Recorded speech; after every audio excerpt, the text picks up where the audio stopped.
morning, good evening, good afternoon. John Robertson was a Zimbabwean economist and banker of renown. In the 1970s, he took a reform proposal to Ian Smith,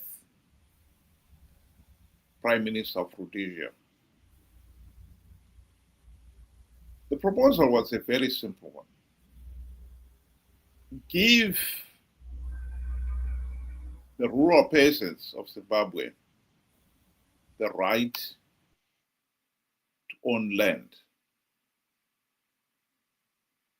title deeds to the land. That will give that land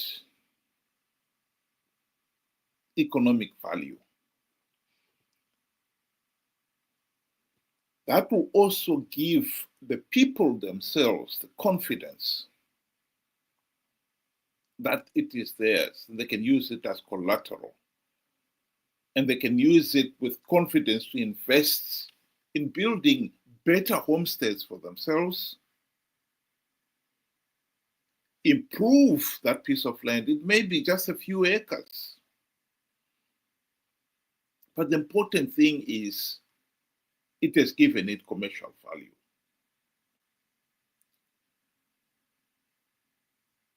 Ian Smith rejected the proposal. For Ian Smith, the argument was simple. Give these blacks the title deeds and the value and the step on the economic ladder. The next thing they would be demanding is political rights. That was the one thing he was not prepared to give. So he turned the proposal down. A few years later, after independence, John Robertson took the same proposal to Prime Minister Robert Mugabe. This was now in majority-ruled Zimbabwe. Mugabe rejected the proposal for the same reasons. He did not want to give the blacks in the rural areas title deeds because he did not want them to have the economic independence either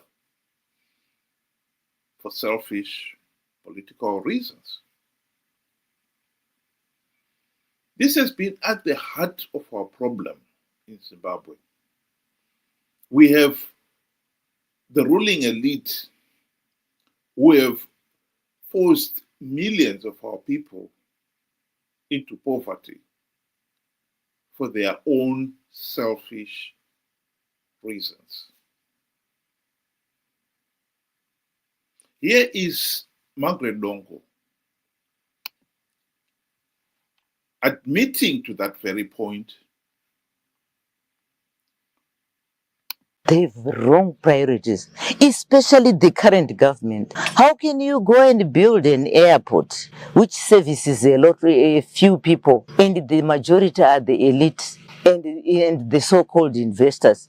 Look at the rural. I made you come to interview me because I wanted you to have the experience of the roads that we are using. If we go today to our hospital there, you feel pity with that's a hospital in a rural area. If we go to our clinic, you feel pity. We have no piped water here. Do you know the reason why the rural people vote for Zanu PF? One, they're intimidated.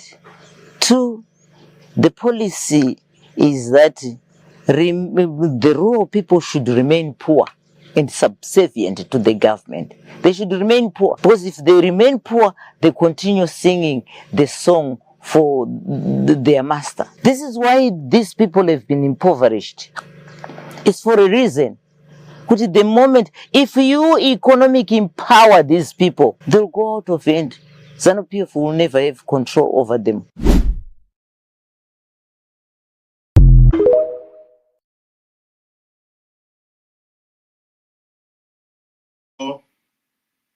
There's come as no surprise at all that Zanu PF has used aid as a means of political control. This is a very familiar sight to many people in Zimbabwe. Every year, more so during elections, the people are given food, aid, and agricultural inputs, and all manner of assistance. And Zanu PF has retained control over the distribution of all the aid, even if it is relief aid. A few years ago, the country had a problem with Cyclone Ida. One of the donors, they wanted to come in and help the victims. And the regime insisted that they should give all the aid to the party and the party would distribute it. They said no. And the party was so insistent on that in the end, the donor had to withdraw. A very familiar story. Zanu PF would not allow anybody else to distribute that aid. So you end up with this situation where aid is used for political reasons. The aid is now distributed, even if it's from a donor or from the state, it's distributed under Zanu PF flag. The party has control over it. The donor or the taxpayer may pay for it, but Zanu PF wants to have the credit for distributing it. And the second aspect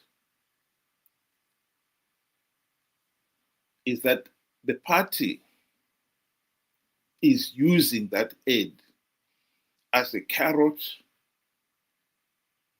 for its supporters and a stick to those who dare not support the party. Because if you do not support the party, you'll be denied some of that aid. You'll be singled out. You get the aid if you've got a Zanu PF ticket or party card.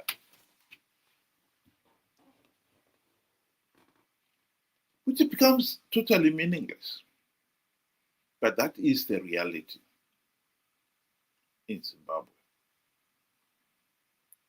It is tragic that we've come to that. Here is Professor Lumumba talking to that very point as well. The problems of leaders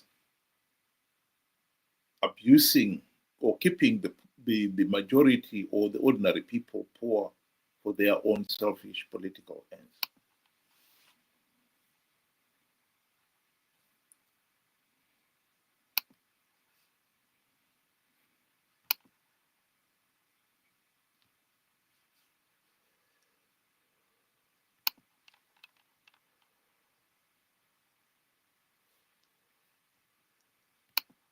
Kept in the most profound ignorance.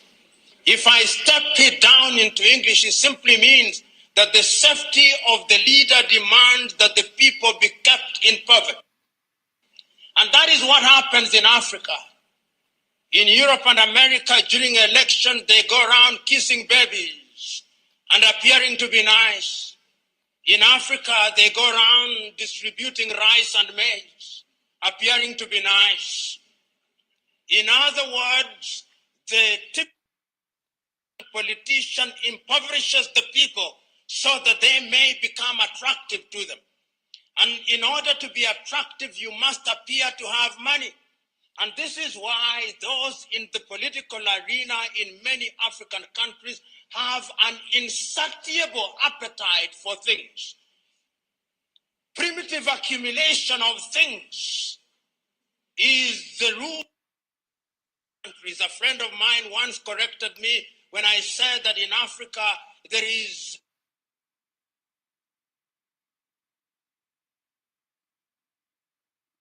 intelligence in theft.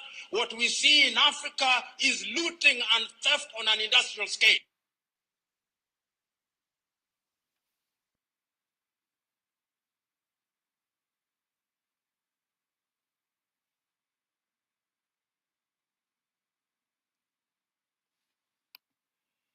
Sorry about that. We seem to be having some problems with the sound there. But the point here is that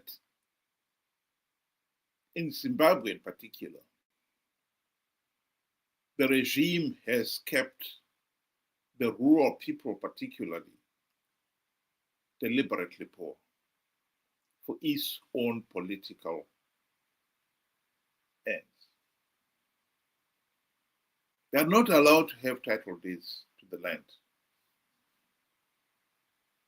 because that will give them a foot on the economic ladder.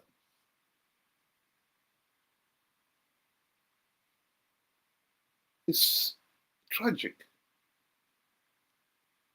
that the party is the one that is holding the people to ransom. That is one of the sad things about Africa. How the leaders themselves have become the new oppressors.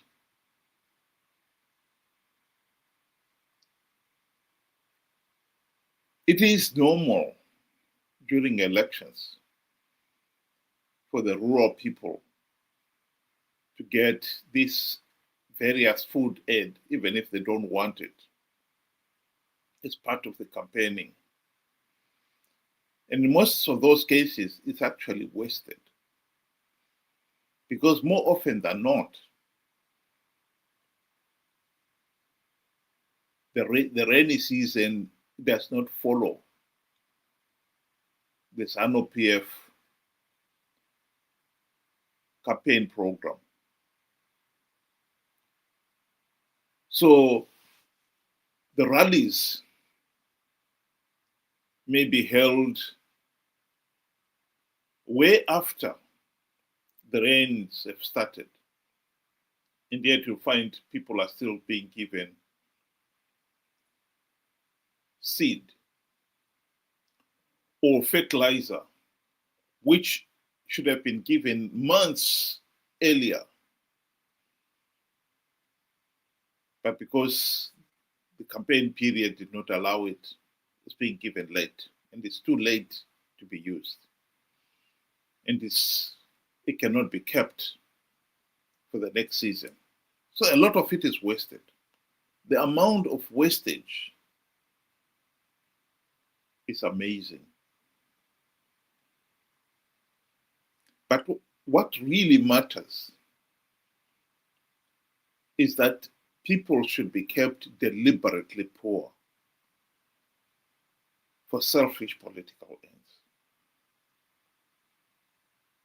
In Zimbabwe, the rural people constitute as much as 60% of the voters.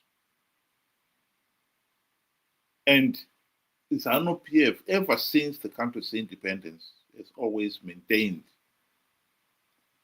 that the rural areas is its stronghold. The opposition have found that if you go to campaign in the rural areas, you do it at your own risk. The voters themselves know that attending an opposition rally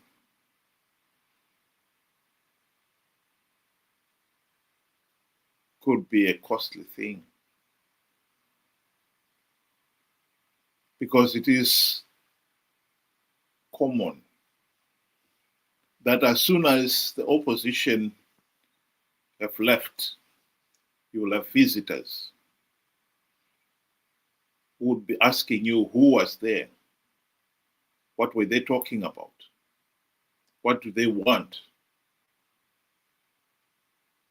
You have, in some cases, to take your visitors to the party chairman and introduce them that I've got my uncle who is visiting me and he will be here for so many days, particularly during election campaign periods.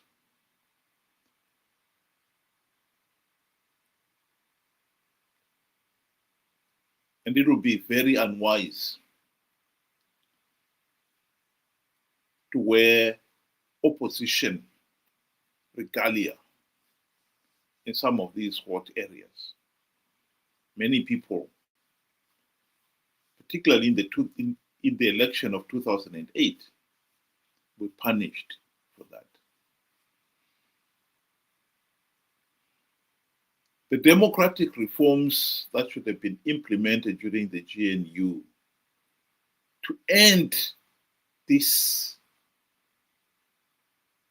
political oppression failed to implement any reforms. And to be quite honest, the opposition have abandoned the rural people.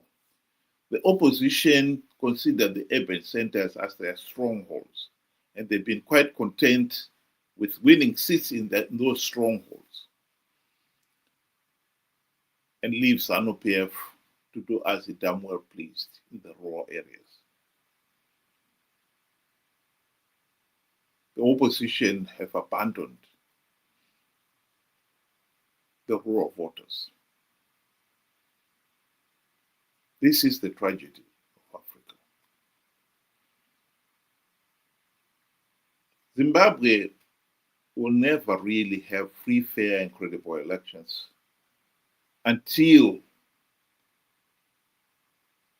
the rural electorate are freed from the stranglehold of Zanu PF.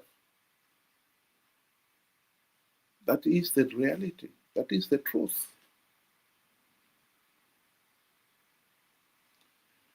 It is sad, very sad indeed, that we know the solution to ending some of the poverty that has held back the country. And yet we cannot apply it because, for political reasons, those in power will feel that applying it will threaten their own hold on power. John Robertson was correct. It is actually not rocket science at all to see why he was correct. It's common sense. You give these people title deeds to the land. They can now develop it with confidence, knowing fully well that whatever I invest in that piece of land, I can recover it. Either I can leave it to my children or my grandchildren, or if I should decide to move away, I can sell that as a going concern. Right now, in the rural areas. That's why they're called tribal trust lands. No one has got any title deeds. And because of that, even if you build a decent house, if you should want to move, selling that house is near impossible, because you can only sell the structure itself. The surrounding yard could be given to somebody else by the headman. Who would want that? Who would want just the house and the land around it does not belong to you? It belongs to somebody else. In fact, it's a way of pressurizing you to leave.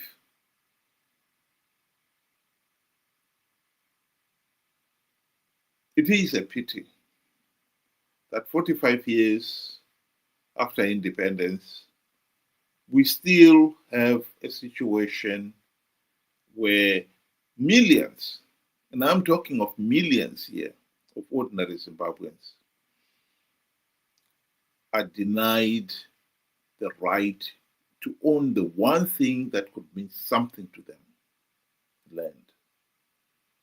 They are not asking for the vast farms that the politicians have allocated to them for themselves. They are only asking for a few acres on which their mud hut is built. And yet they are denied that right. I can't think of anything more outrageous than that.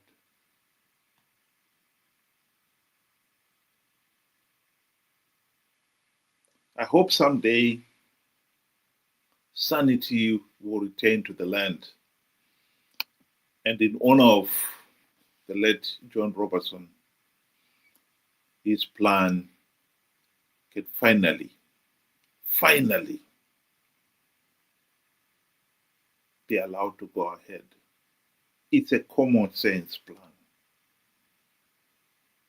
Let's give the rural people title deeds to the land, even a few acres on which their mud hut stands, and give them a foot onto the economic ladder.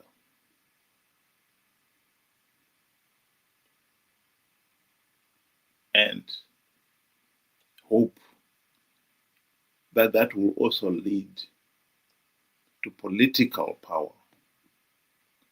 They deserve the right to a meaningful say in the governance of the country. That should not be negotiable. And yet in Zimbabwe, it is. That is truly tragic. Thank you very much. Have a good evening.